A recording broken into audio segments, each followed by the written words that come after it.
Okay.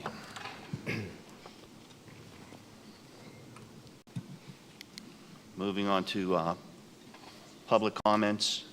We do have somebody signed up. We have one public comment today from Ms. Scott.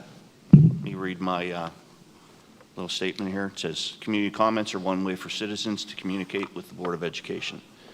When your name is called, please come to the podium and state your name, address, and topic. You will have 3 minutes to speak. Remember, this is a formal and official meeting of the Board of Education, and what you say becomes part of the official meeting record. If your comments involve a problem with a student, employee, or board member, please do not identify them by name. Keep in mind we are meeting in a schoolhouse in the presence of students. At this time, the primary role of the Board of Education is to listen and reflect on what is said. Sometimes we may respond or ask questions, but not always. Whether we respond or not, your input is valued. And we have Sarah Scott. Sarah Scott. Yep. No. No. Try again. nope. Nope. Is that better? There we go. That is, Yep. Yep. okay, I'll try my best. So my goal is to make it through this without having a coughing fit, so have some grace. I usually sound a little different, but it is what it is. So I am thankful for you taking the time to listen to me today. I just wanted to speak specifically about an event that happened at the high school and my concern over the response and hopefulness that as a board you guys will move forward with some more concise, concrete planning. So the specific event that happened was in my daughter's classroom, who is a freshman. It was a potential suspected overdose. There was a response by the medical squad. The students were moved out of the classroom. I was made aware of the situation from my daughter, who was terrified for the student and also just really scared about the situation in general. I was also contacted by the principal after I made a call to him pretty promptly, so I was impressed with that response and was told that there was going to be a debriefing and a review of the plan of process of maybe addressing these similar situations in the future. Unfortunately, didn't get a couple of my questions answered, so I wanted to present them here for you guys to have a conversation about it. So I'm going to read a little bit. Medical emergencies and other crises will happen. It's not a question of if, but when. The school's administration has worked to incorporate other emergency response action plans into normal life with ALICE drills and tactical drills for staff. Medical emergencies deserve the same planning and preparedness. I suggest any medical emergency should initiate a response plan that includes but is not limited to the following: school counselor and school psychologist immediate and in-person response to the location of the emergency or the temporary location of the students of the class affected. If you have to move a classroom of students for an issue, you should probably send some psychological support to those students. Social worker engagement, notifications of the patients of the student directly involved, especially the class, which did happen. This next step did not happen. Notification of all school parents to assist parents in disseminating between factual and fictional information passed on from students. This specific event did cause a lot of rumor mill from a lot of students and a lot of anxiety from them and from parents. Consult with students directly involved in witnessing of the event to ensure they are supported emotionally. The second thing that I wanted to specifically talk about is the opioid epidemic. Even though it is still raging through our community, our school district needs to be prepared for the specific medical emergency of overdose. Not only does it affect individuals who overdose, but their peers, parents, and the community. I encourage our board to be included in formulating a school preparedness and response plan. At the 2022 NASN, National Association for School Nurses, I have some data points if you want them, an event they published a position statement on the use of naloxone or Narcan in the school setting. NASN states that the school nurse should have access to Narcan as part of their school's emergency preparedness. It will improve opioid response, response preparation, harm reduction, and avoid horrific outcomes such as death. The NASN position statement goes on to state emergency protocol for any suspected overdose should include administering Narcan and transporting the individual for emergency care. There is also conveniently a REMS, plans, a readiness and emergency management for schools, which I have for you if you want, opioid fact sheet that provides step-by-step direction for a school district to plan for opioid emergencies.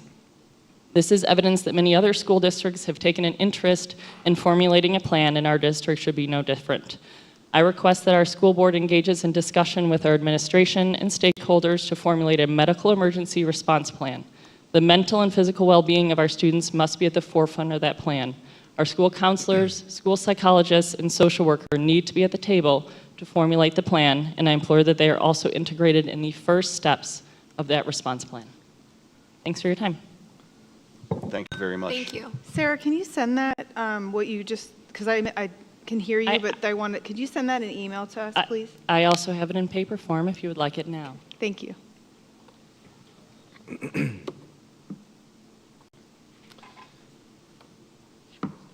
We have no one else signed up? That was the only one. Okay, thank you. Moving on to approval of minutes. It is recommended the Board of Education approve the minutes from September 8th, 2022 as submitted. I'll move. Second. We have a first and a second. Any comments? Hearing none, please call the roll. Mrs. Campbell, Yes. Mr. Grimm, Yes. Mrs. Bedford, Yes. Mr. Violi. Yes, motion carried. Moving on to reports, superintendent's report. Thank you, Mr. Violi. I'd like to begin with a positive reflection from each of the participants up here on the stage. I will begin, if that's okay, Mr. Violi. Sure thing. We don't very often have kudos sent to our staff, especially our transportation staff, due to the severe shortages that we've experienced this year. So I did receive an email along as with Amanda Hall and several other people regarding Carl Satter, one of our bus drivers, and so I'd like to read that as our kudo. It's quick, so just bear with me.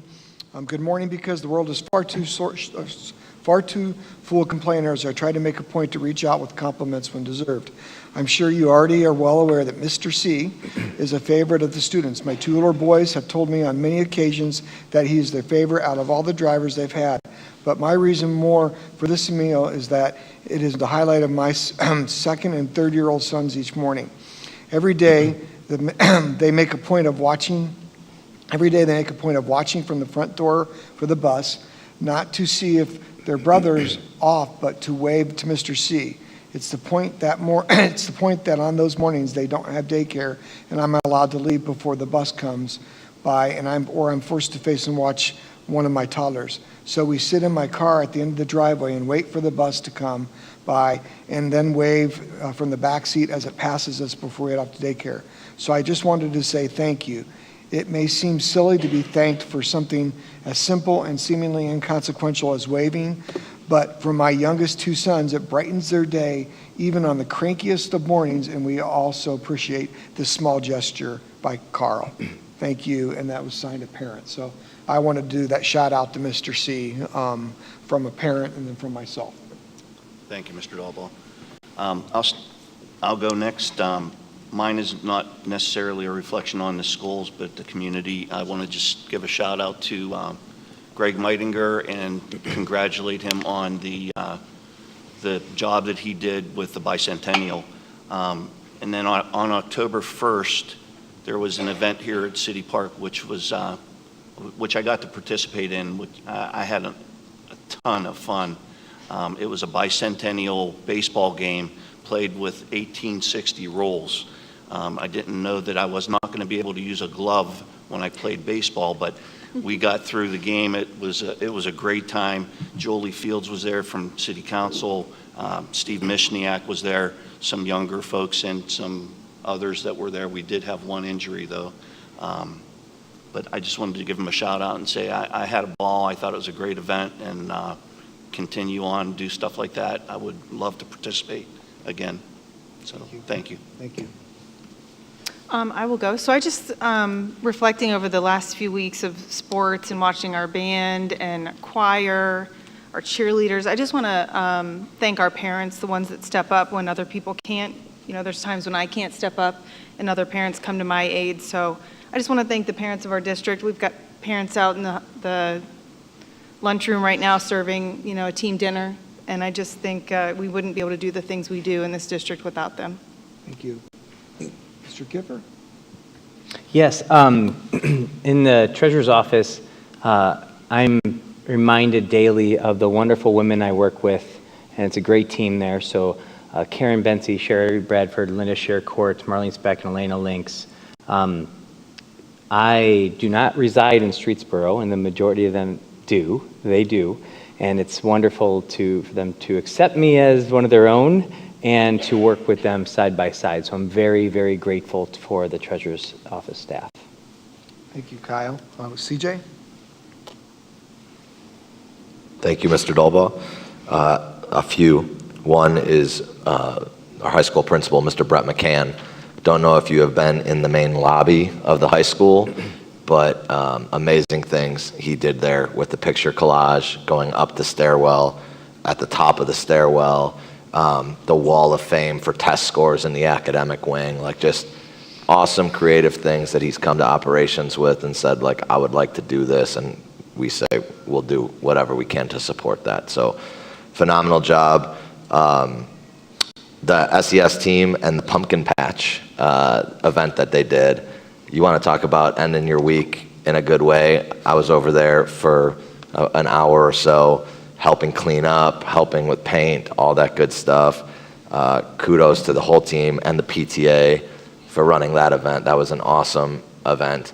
And then lastly, Joe Schuster, Jason Starcher, Ron Menard here at the high school. The grounds look incredible, especially in this fall weather. Grass is crystal clear green, like just beautiful, cut nicely. Joe Schuster was out painting rocks with a base coat of white and blue and yellow today in front of all of Henry Deffer School where we did rock beds. We put spirit rocks, and the student council is going to be painting those. He was painting the middle school. He moved a rock and put it right in front of the middle school sign this afternoon, and as I was directing traffic this afternoon, he was painting that one, and then he's going to paint the one in the island next. So Jason Starcher is always on it with the grass, making sure it looks good, and Ron has done exceptional things. He was trimming bushes here today as we pulled in to meet about the beautiful baseball fields and how they look with you guys approving the fertilization. So those are the positive things that I've reflected over the past month here. Thank you, CJ. Mrs. Campbell? There's a lot of positives. I'm going to still ride my train of how nice it is not being COVID shut down. I think I'm going to say that every month.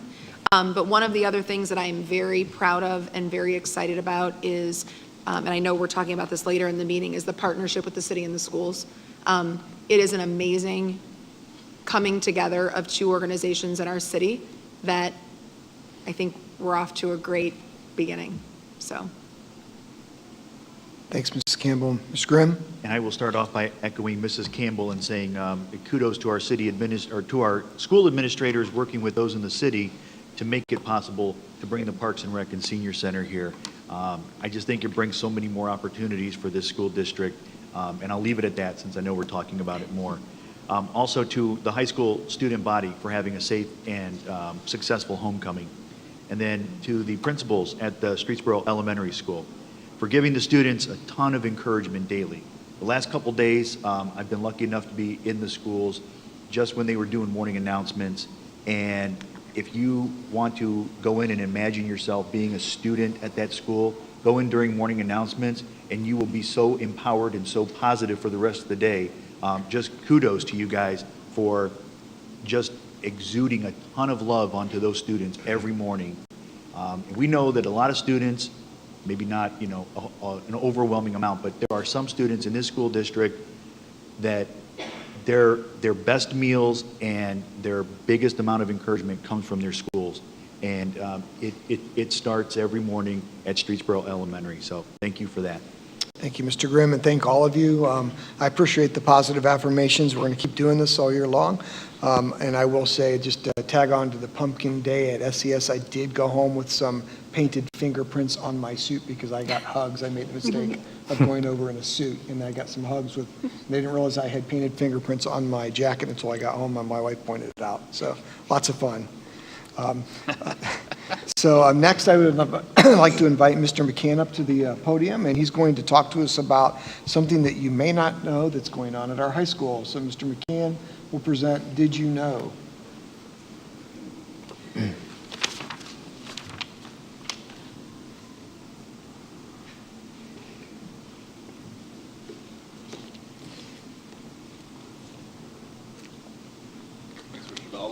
having me up here. So I want to just briefly kind of talk about some of the great things that we have going on in our building, kind of looking at our school culture, our freshman transition program, which is doing some building enhancements that we've made that Mr. Scripino talked a little bit about, but I want to kind of dive a little bit more into. So when we looked last year at the 21-22 school year coming off of COVID, it was great being able to come back in person for a full 180 days. When we looked at the 2021 report card, we noticed there were a lot of gaps that we had from COVID. So the huge emphasis that we made obviously was on academics with our early release Wednesdays, labs for support, and what we were able to find last year was that with everything that we did, the great tier 1 instruction we had, how hard our teachers worked and just being back full go, we were fully able to recover from COVID plus some. I'm guessing Mr. Isle will talk about that a little bit in his report card update.